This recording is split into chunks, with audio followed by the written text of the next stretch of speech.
maraming salamat po, lalong-lalo na po sa mga nakakapanood ng video ito. Maraming salamat po dahil binigyan mo ng pagkakataon ng sarili mo para tingnan ang napakagandang opportunity. Dalawa lang po pag-uusapan mo natin. Una, pag-uusapan mo natin magandang produkto. Pangalawa, pag-uusapan natin magandang negosyo. Pero siguro mas maganda pag-uusapan muna natin yung magandang produkto. Dahil naniniwala po ako, pag maganda ang produkto, maganda ang negosyo. Pag maganda ang negosyo, maganda ang produkto. Ang maganda po dito sa product na pag-uusapan natin, ang involved health. Kung tatanungin ko po kayo, maganda bang negosyong health? Kung iisipin mo, magandang negosyong health. Pero at the back of your mind, hindi ka sigurado kung magandang health.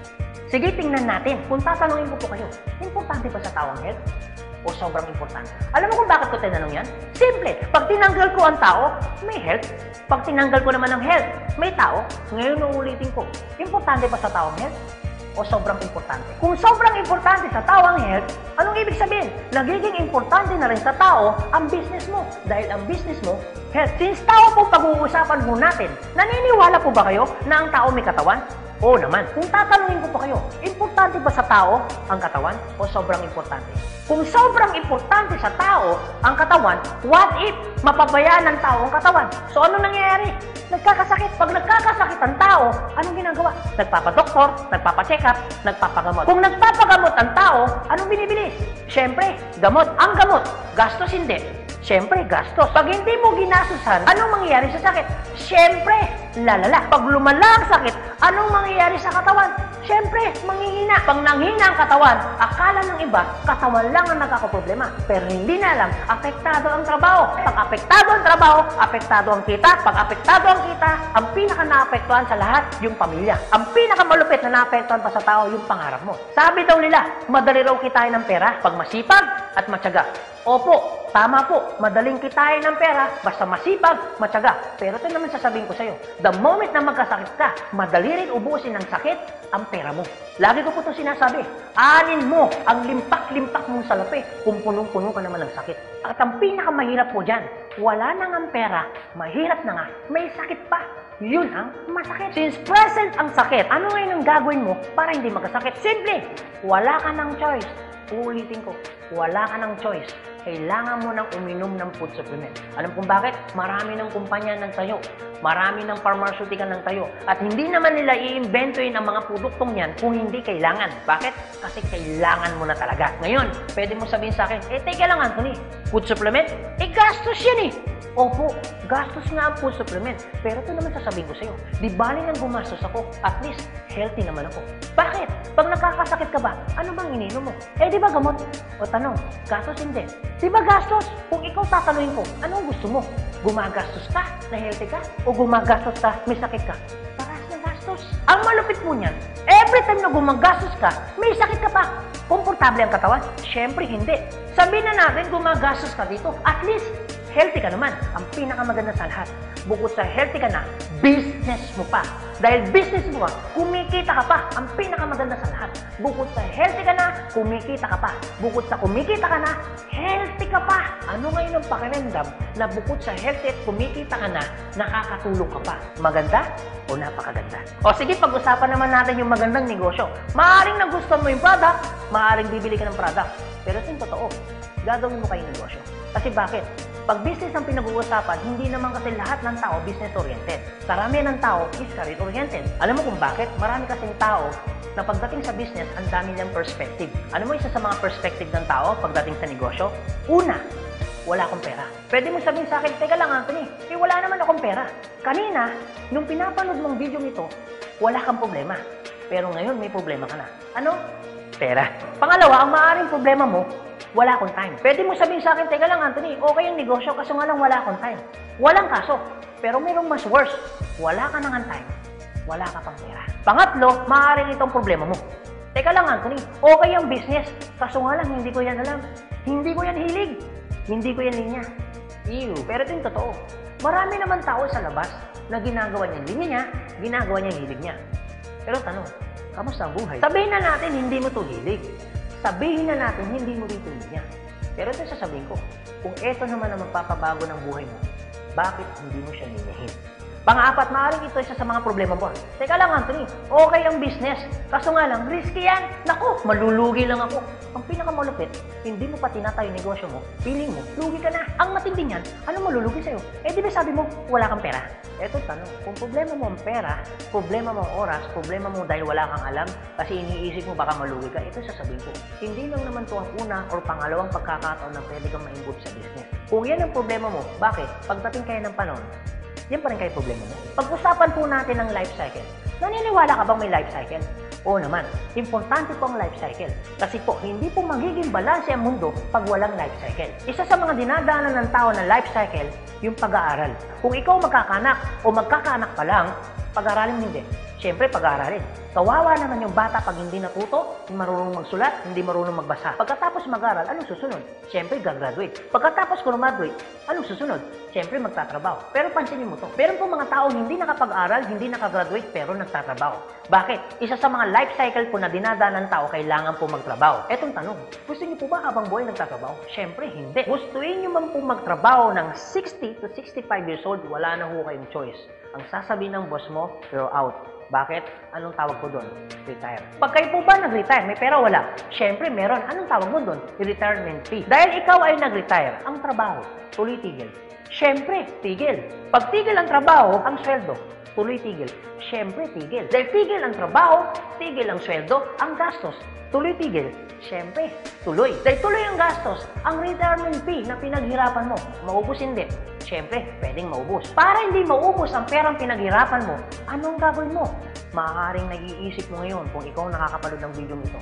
Maaaring siguradong maiisip mo ngayon, business. Ito tanong. Kung papasok ka ngayon sa business para hindi maubos ang pera mo, teka lang, akala ko ba kanina, iniisip mo, teka lang Anthony, wala akong pera kasi mamumulan ako dyan. Pero sabihin ko, kung iniisip mo kanina, wala kang puhunan, mamumunan ka kasi, eh di ba ganun din dito? Mamumunan ka rin. Di ba sabi mo kanina, wala akong time? Kung iniisip mo na wala kang oras, bakit? Pagtungtong mo ng 60, 65, may oras ka ba ba? Sabi mo kanina, wala kang alam. Pero tanong, bakit pagtungtong mo ng 60, may alam ka? Buong buhay mo nagtrabaho, hindi nag-business. Dahil wala kang alam sa business, anong mangyayari sa pera mo? Siyempre, mauubos. Anong sense, nagtrabaho mo ng buong buhay mo, papasok ka sa business, dahil wala kang alam sa business, ang perang pinaghirapan mo, mauubos lang. Kaya marami pong mga tao nagre-retire, pumapasok sa business, still broke pa rin. Alam mo kung bakit? Kasi wala silang alam sa business. Kung ikaw ang nakakapanood ng video nito, huwag po kayo mag-alala. Kasi bakit? Later pa naman yan. Pero kung tatanungin kita, kung papasok ka lang naman pala sa business, anong gusto mo? Ngayon o later? Alam mo kung bakit ngayon? Simple. Pag ngayon mo ba inaral ang business, ngayon ka nag-decision mag-business, ngayon mo ginawa ang business, ngayon mo matututunan? Yes. Ngayon ka rin kikita? Yes. Pero pag later ka nag-decision mag-business, later mo ginawa ang mag-business, later kang pumasok mag-business, later mo inaral ang business, later mo matututunan? Yes. Later ka rin kikita? Yes. Kung papasok ka sa business, anong gusto mo? Ngayon o later? O sige Anthony, nagustuhan ko yung magandang negosyo, nagustuhan ko rin yung magandang produkto. Pero ito tanong, paano ko siya umpisan? Anong gagawin ko? Paano ako magiging membro ng AIM Global? Galito po kasi yan. Una po, kailangan nyo pong bumili ng global package. Tanong, magkano naman ang global package? Ang global package po ay 7,980 pesos. Pero teka lang Anthony, mukhang yata ang laki. Opo, malaki po siya kung gastos. Malaki din po siya kung wala kang pera. Pero teka lang, kung negosyo ang pag-uusapan natin, 7,980, malaki o maliit? Alam niyo po, sobrang liit lang po niyan. Maaari pong malaki po ang 7,980 pesos kung hindi mo makikita yung value ng pera mo. So, kung gusto ko po mangyari, ipakita ko po sa inyo kung ano yung value ng 7,980 pesos mo. Una, magkakaroon ka ng products na worth 6,000 pesos. Pangalawa, magkakaroon po kayo ng insurance. Meron po kami tinatawag na personal accident insurance na 200,000, unprovoked murder and assault na 50,000 pesos, 10,000 pesos medical reimbursement. Hindi lang yan, meron pa kami tinatawag na burial assistance na 10,000 pesos. Pangatlo, magkakaroon ka pa ng discount from 25% up to 50%. lifetime discount. Pang-apat, magkakaroon ka naman ng business kit, brochure, CD na kung saan magagamit mo sa pagninegosyo mo. Pang-lima, magkakaroon po kayo ng tinatawag mo namin free medical check-up. CBC, urinalysis, fecalysis, chest x-ray, dental, lahat ng yan kasama po doon sa free medical check-up. Pang-anim, magkakaroon po kayo ng ATM, BDO at China Trust. I suggest po, kung ikaw ngayon ay nasa abroad, mas maganda pong kunin ninyo ang China Trust. Alam kung bakit? This is an international debit card na kung saan po, mawi-withdraw ninyo ang pera ninyo na kahit saang bansa. Kung hindi naman kayo mag-abroad, pwede po kayong kumuha ng BDO. At hindi lang yan, pang-pito, magkakaroon po kayo ng tinatawag ho naming web page. So ano pong advantage ng web page ho natin? Magkakaroon ho kayo ng DTC, Distributor Tracking Center, na kung saan mamomonitor nyo lahat ng transaction na nangyayari po sa business ninyo. At hindi lang yan, ang pinakamaganda, yung pang-walo. Meron po kami tinatawag na scholarship program. So, ibig sabihin, pag naging member ka ng AIM Global, automatic bibigyan ho namin kayo ng scholarship certificate. So, ang maganda po dun, sa scholarship po natin, transferable.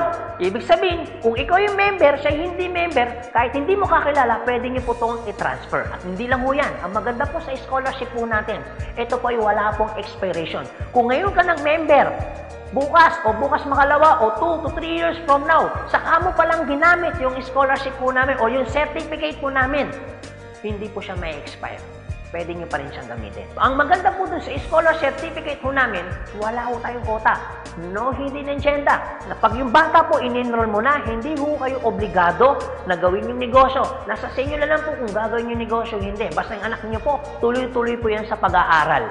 So, wala ho tayong hidden agenda, no quota. Kahit hindi ho kayo bumili ng product, kahit hindi ho kayo mag-imbita ng tao, kahit hindi nyo po ito gawin. No obligation, no commitment. No hidden agenda. Yan po yung kabuuan ng global package ho natin doon sa perang binitawan mo na 7,980 pesos. Ang tanong, maganda po ba o napakaganda? Sulit o sulit na sulit? Okay, sige, ganito Anthony. Nagustuhan ko yung magandang negosyo. Nagustuhan ko rin yung magandang produkto. Sige, magjo-join na ako. Eto tanong, kung ako pa papasok na ngayon, gagawin ko na yung negosyo, paano naman ako kikita?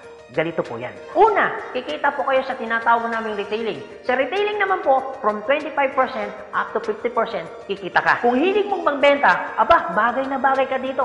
Kung hindi ka naman mahilig magbenta, wala din pong kaso. Pangalawa, eto po maganda. Meron po kami tinatawag na binary income. Sa binary income, dalawa pwede nyo pong pagkakitaan. Una, pwede ho kayong kumita sa tinatawag namin direct referral bonus. Magkano ang direct referral bonus? 500 pesos. At pangalawa, pwede naman kayo kumita sa tinatawag namin match sales bonus o madalas ang tawag ho namin dyan, pairing bonus. Magkano naman ang pairing bonus? 1,500 pesos. O sige Anthony, mukhang maganda yung binary income na yan. Paano ka pa kikitain yung direct referral bonus na 500 at paano ka naman kikitain yung pairing bonus na 1,500? Okay, ganito po yan. Pag sinabi pong binary, dalawa po yan. It's either ilalagay mo sa kanan o ilalagay mo sa kaliwa. Ang trabaho mo, mag-imbita. Pag ikaw ngayon nag-imbita, at yung inimbita mo ay bumili ng global package, sabi na natin, dalawa yung inimbitahan mo. Yung isa, inimbitahan mo, nilagay mo sa kanan. Yung isa naman, inimbitahan mo, nilagay mo naman sa kaliwa. Pagbili ni A, automatic, meron kang tinatawag na direct referral. Pagbili naman ni B, automatic, may kikitain ka naman na direct referral ng 500 pesos. At hindi lang yan, meron ka pang bonus. Pag may pumasok sa kanan mo at may pumasok sa kaliwa mo, automatic, magpipair po siya. Magkano pong pairing bonus? 1,500 pesos. Basta ang usapan po, every time may papasok sa kaliwa, every time may papasok sa kanan, automatic po, pairing 1,500. Sa tingin mo ba, si A, meron din bang kaliwa? Meron din kanan? Si B, meron din bang kaliwa? Meron din bang kanan? Sa tingin mo ba, ikaw pa ba ang nag-imbita dun sa inimbita ni A and B? Siyempre, hindi na. Eto maganda. Sa labas, no work, no pay. Pero sa amin, yung taong dilala ni A at ni B, automatic, kikita ka pa rin ng pairing bonus. Magkano pairing bonus? 1,500 pesos. Ibig sabihin, dalawa yung pumasok. Magkano po yun? So, ibig sabihin, kikita ka ng 3,000 pesos. No work, pero with pay. Sa tingin niyo po, pagdating po ng panahon, yung grupo po ni A, nadami? Yung grupo naman ni B, nadami? Oo naman. So tanong, may iwasan bang lumaki? Siyempre, hindi. Eh what if, Anthony, may pumasok isa? may pumasok isa, araw-araw. Anong ibig sabihin po niyan? Eh di ibig sabihin, araw-araw po, kikita ka ng 1.5. Eh paano kung Kuya Anthony? Dahil lumalaki po ang grupo, eh paano kung may pumasok 10 dito? Eh paano kung may pumasok dito 10 dito? Anong ibig sabihin yan? Eh di 10 po ng 1.5. So magkano yung 10 ng 1.5? Eh di 15,000. Eh paano kung araw-araw yan? Eh di ang ibig sabihin po yan, araw-araw po yan, 15,000, 15,000. Tuloy-tuloy po yan. Ang pinakamaganda niyan, yung 15,000 po ba? Malaki mali. Siyempre malaki. Pero hindi lang mo yan. You have opportunity para kumita ng 24,000 pesos per day. Alam ko medyo nag-iisip ka. Maaaring iniisip mo na hindi ka kikita. Pero maaaring iniisip mo rin na kikita ka. Pero kung mag-isip ka ng hindi ka kikita, kung mag-iisip ka ng kikita ka, para saan ginawa mo? Nag-isip ka pa rin. Pero kung mag-iisip ka lang naman, mas maganda lang pong nag-iisip ka, nakikita ka, kaysa naman nag-iisip na hindi ka kikita. Ito po masasabi ko sa inyo. Kung gusto mo ng pagbabago sa buhay, dapat may baguhin ka. Pero pag wala kang binago, walang mababago. Ang tanong, gusto mo ba ng pagbabago sa buhay? Siyempre, oo. Ang tanong, kailan mo uumpisahan ng pagbabago? So guys, maraming salamat po sa inyong lahat. God bless, and to God be the glory. See you at the top. Thank you.